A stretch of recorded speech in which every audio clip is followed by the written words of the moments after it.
On the part of the House of Representatives, the special joint session is called to order. Please rise for the singing of the Philippine national anthem. Bayang magiliw, perlas ng silanganan, alag ng puso, sa titik mo'y buhay. Lupang hinirang, duyan ka ng magiting, sa manlulupit, di ka pasisingil, sa dagat at bundok, sa simoy at sa langit mong baghaw, may nilang ang tula at awit sa paglayang minamahal. Ang kislap ng watawat mo'y tagumpay na nagtitigil, ang bituin at araw niya kailan pa may magdidilim. Lupa ng araw ng waraming pagsinta, buhay ay langit sa piling mo. Aming ligaya dapat may mga ating pagmamatay ng dahil sa'yo.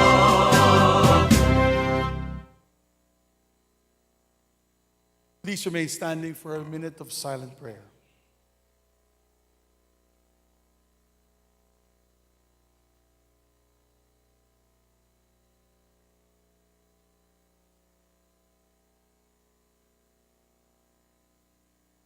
Amen. The honorable members of the Congress of the Philippines, ladies and gentlemen, His Excellency Kishida Fumio, Prime Minister of Japan.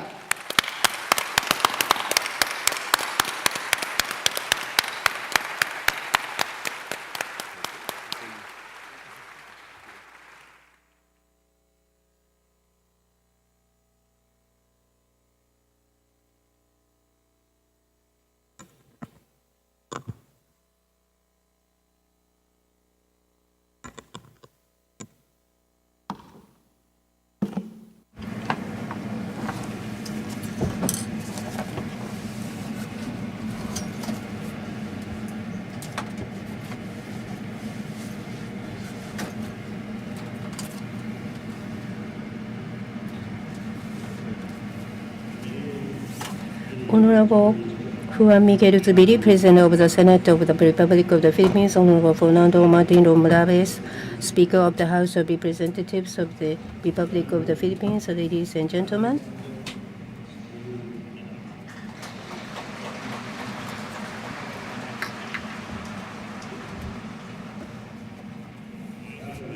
The Philippines, with the second largest population among ASEAN countries and more than 300,000 citizens living in Japan, is an irreplaceable partner for Japan. I'm honored to have the opportunity to be the first Japanese Prime Minister to speak here at the Congress of the Philippines, which has a long tradition.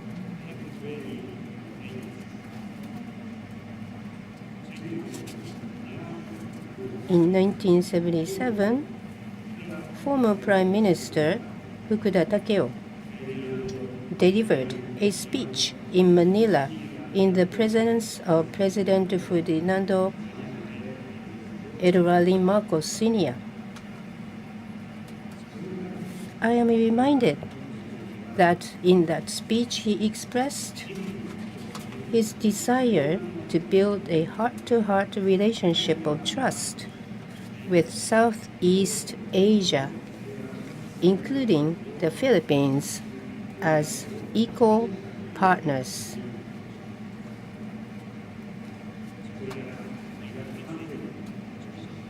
About a half-century has passed since then. Exchanges between our two countries have deepened, and today the relationship between Japan and the Philippines is stronger than ever. Looking back over the long history of our bilateral relationship, it has not always been smooth sailing. We cannot forget the endeavor of our predecessors based on the spirit of tolerance, including the pardon of Japanese war criminals by President Kirino in 1953, which paved the way for our two countries to overcome difficult times and build a friendly relationship we enjoy today. Today, Japan-Philippine relationship have reached the point of being called a golden age.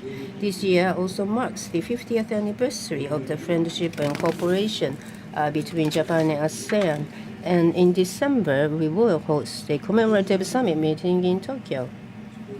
Against this backdrop, I am very delighted to have the opportunity to visit Manila for the first time as Prime Minister and to express my views on Japan's foreign policy, including strengthening relations with the Philippines and ASEAN.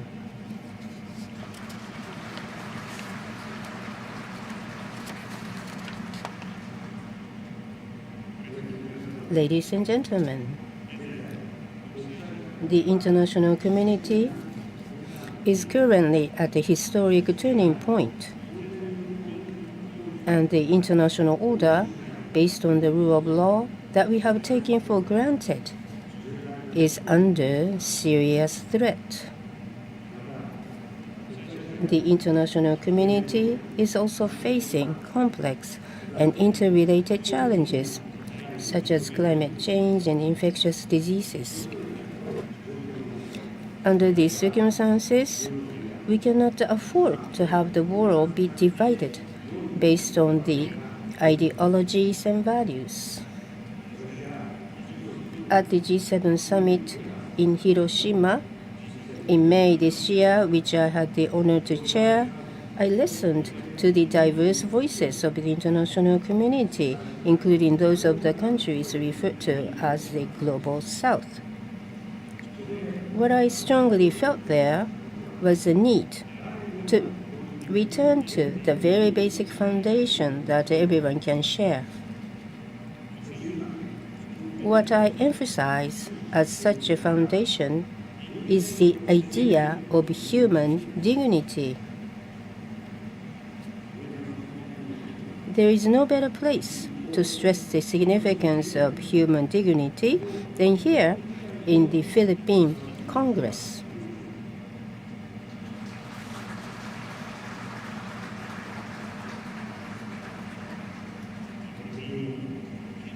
The Constitution of the Philippines stipulates that the Congress shall give highest priority to protecting and enhancing the rights of all people to human dignity.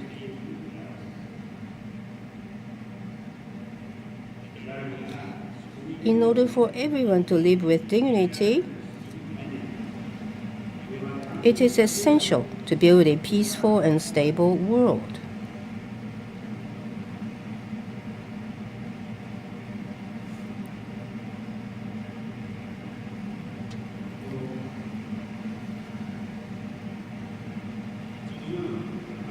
From this standpoint, I confirmed with President Marcos during his visit to Japan in February that we would work together to maintain and strengthen the free and open international order based on the rule of law.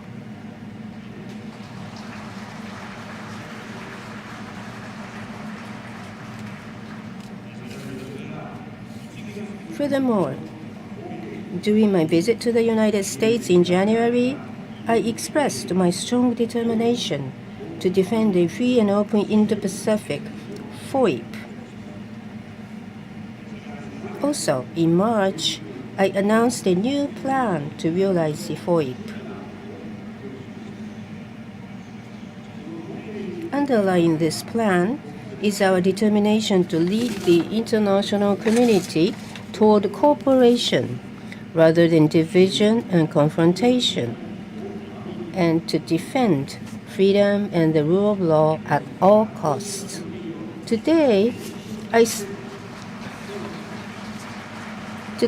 stand here to share with you my renewed commitment to further advance these efforts and to share with you my thoughts on how to do so.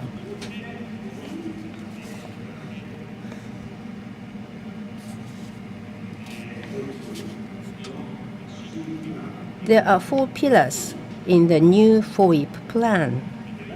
The first of these pillars is to uphold the principles for peace and rules for prosperity.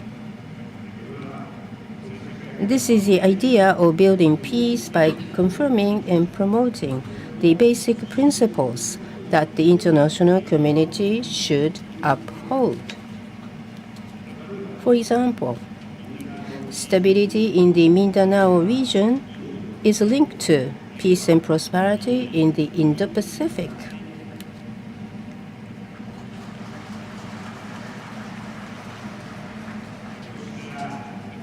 From this perspective, Japan has supported the peace process and economic development over the past 2 decades.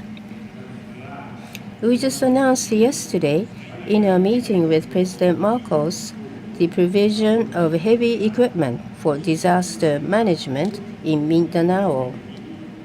This cooperation is based on the vision of the FOIP.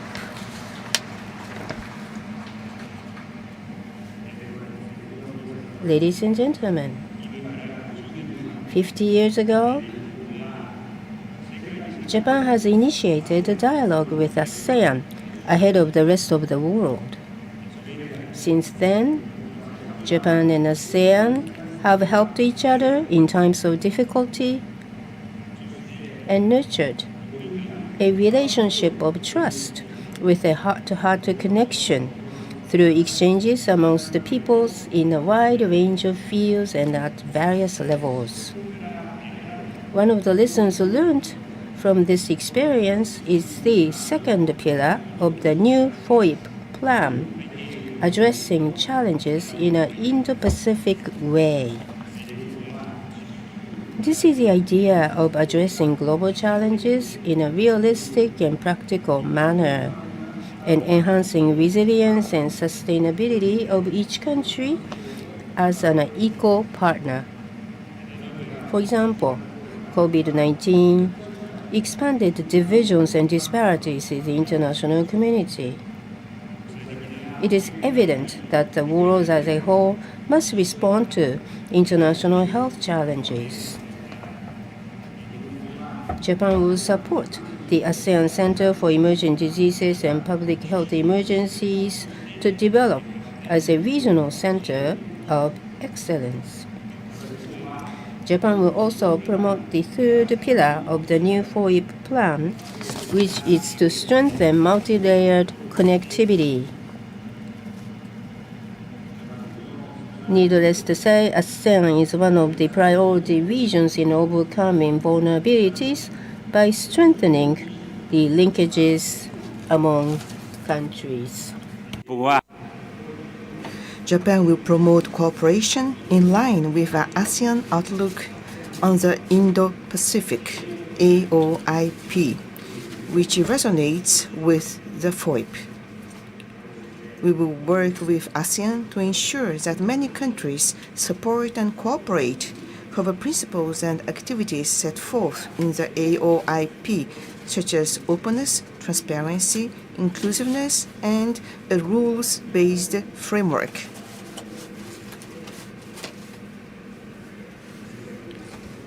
In the G7 Hiroshima Leaders Communique, Japan led the way in strongly articulating our commitment to strengthen coordination with ASEAN to support ASEAN centrality and unity and to promote cooperation in line with the AOIP.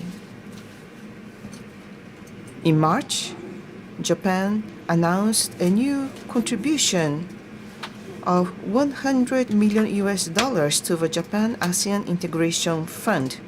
In addition, in September, Japan launched the Japan-ASEAN Comprehensive Connectivity Initiative to strengthen connectivity in both tangible and intangible fronts. We will also mobilize private sector funds to to support ASEAN's resilience and sustainability. In the commemorative summit meeting in December, we will jointly formulate a vision to create a new era of sustainable and prosperous development together while building trust for the next generation. Ladies and gentlemen, Japan and the Philippines have strengthened their relationship at all levels in recent years. In 2016, which marked the 60th anniversary of a normalization of diplomatic relations, then Their Majesties Emperor and Empress of Japan visited the Philippines, and in February this year, President Marcos, together with President of the Senate Zubiri and Speaker of the House of Representatives Romualdez, visited Japan. In addition, various exchanges and cooperation between the two countries are underway, such as visit of members of the Japan-Philippines Parliamentarians Friendship League to the Senate and the House of Representatives of the Philippines this summer.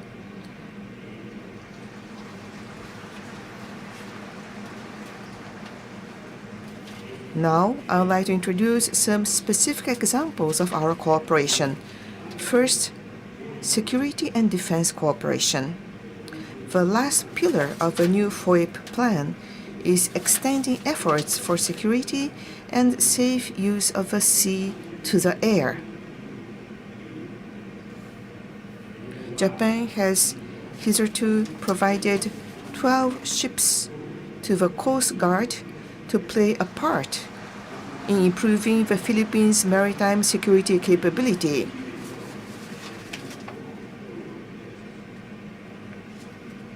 Furthermore, a Japanese firm delivered a warning and control radar to the Philippine Air Force last month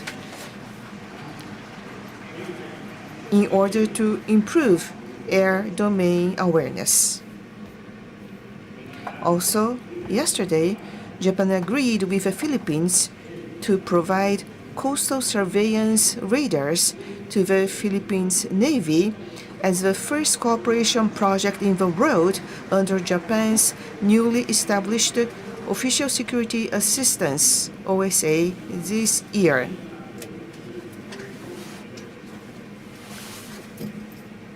Japan will continue to contribute to the enhancement of the Philippines' security capabilities, thereby contributing to regional peace and stability.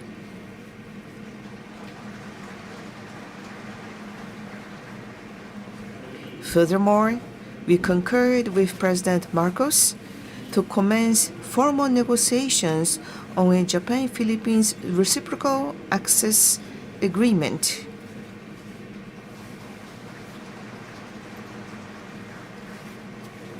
Japan intends to further deepen strategic cooperation with the Philippines in the future. Next, I'd like to touch upon cooperation in the areas of economy and investment. Japan is the largest donor to the Philippines.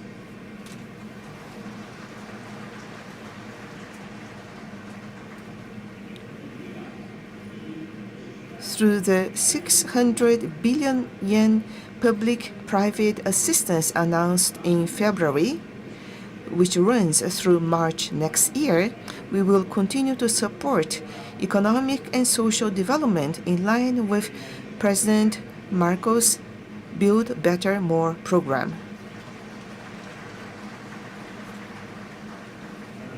For example, the construction of the Philippines' first subway system is underway in Manila with Japanese assistance.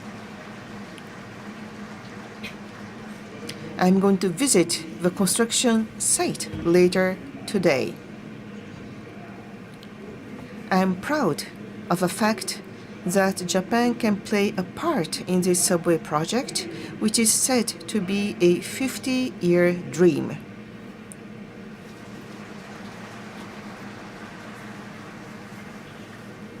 Furthermore, Japan is one of the largest investors in the Philippines on a private sector basis. Public-private partnerships and investments in companies that contribute to decarbonization are also underway. The public and private sectors are eagerly working together to support the economic growth of the Philippines. We welcome the signing of a memorandum of cooperation in the field of tourism. We hope that through efforts such as the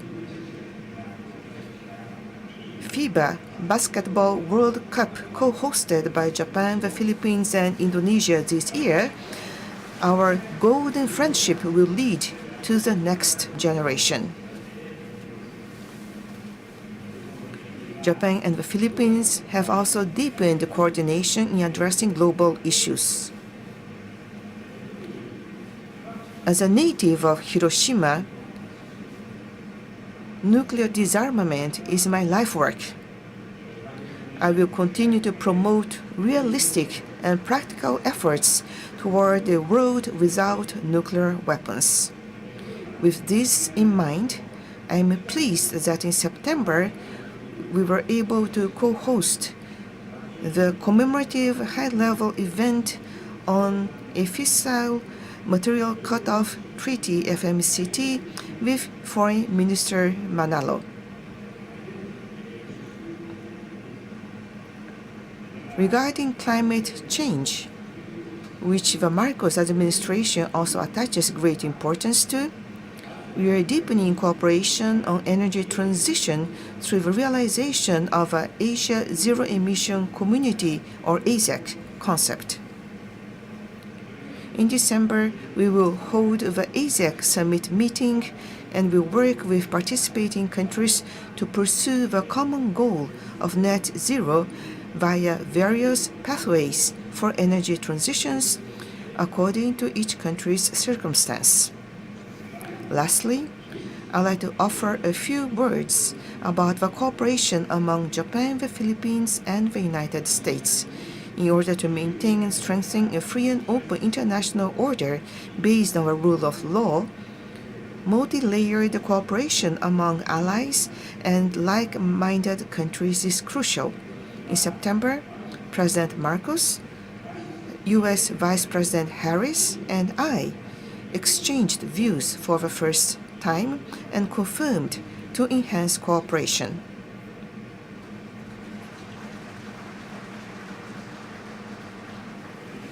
In the South China Sea, the trilateral cooperation to protect the freedom of the sea is underway.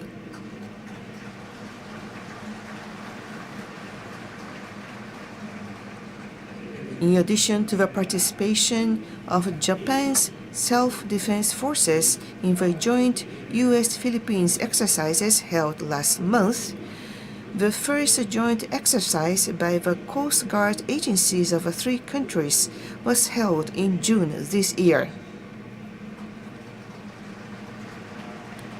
Through these efforts, let us protect the maritime order, which is governed by laws and rules, not by force.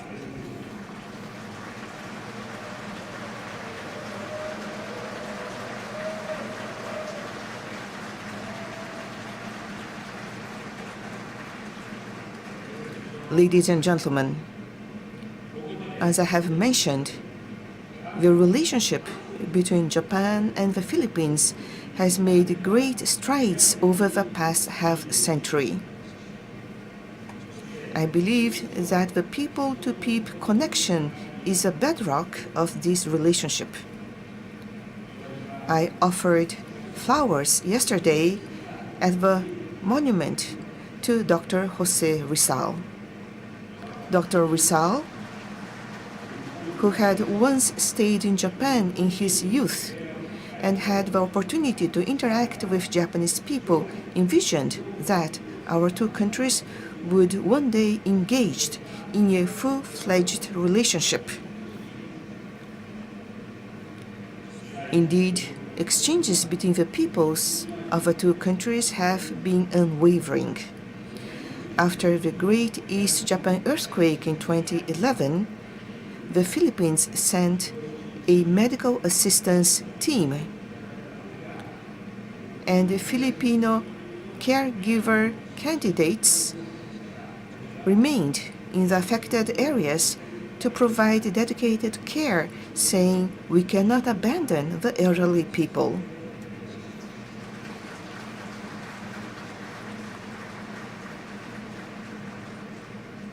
In return, when Typhoon Yolanda struck in 2013, Japanese people from the disaster-stricken area of Tohoku went to the Philippines to assist in the recovery and reconstruction efforts.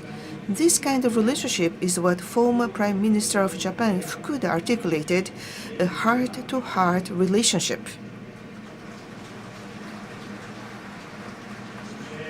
I believe that it is the responsibility of those living in the present to take the heart-to-heart ties established by our predecessors to new heights and pass them on to the next generation.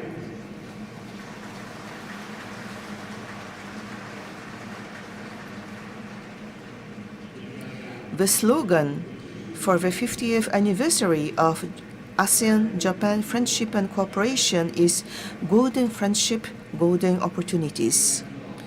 At the ASEAN-Japan Commemorative Summit meeting in December, I hope to work with President Marcos and other ASEAN leaders to ensure that the golden friendship between Japan and ASEAN will be a golden opportunity that leads to the next generation.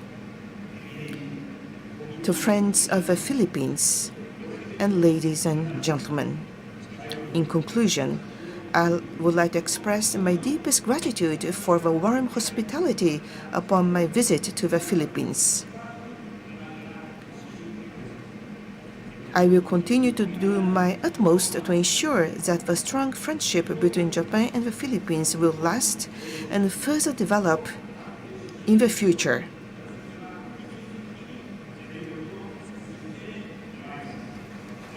Thank you very much for your time today.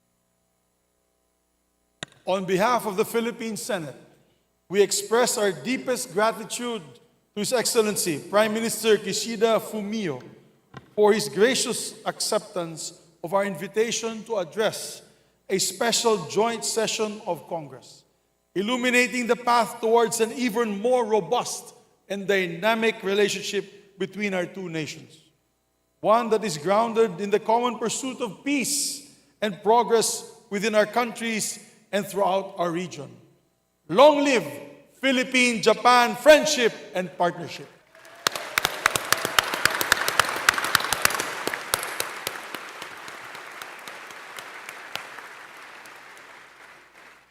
In the spirit of unity and partnership, we extend our sincere and heartfelt appreciation to His Excellency Prime Minister Kishida Fumio with reverence and hope for our shared future.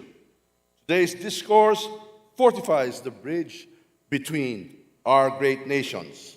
Maraming salamat at mabuhay tayong lahat.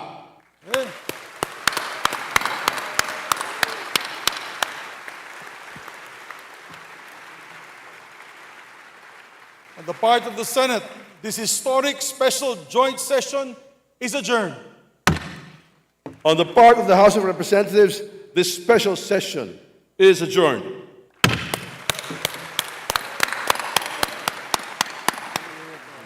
Wonderful.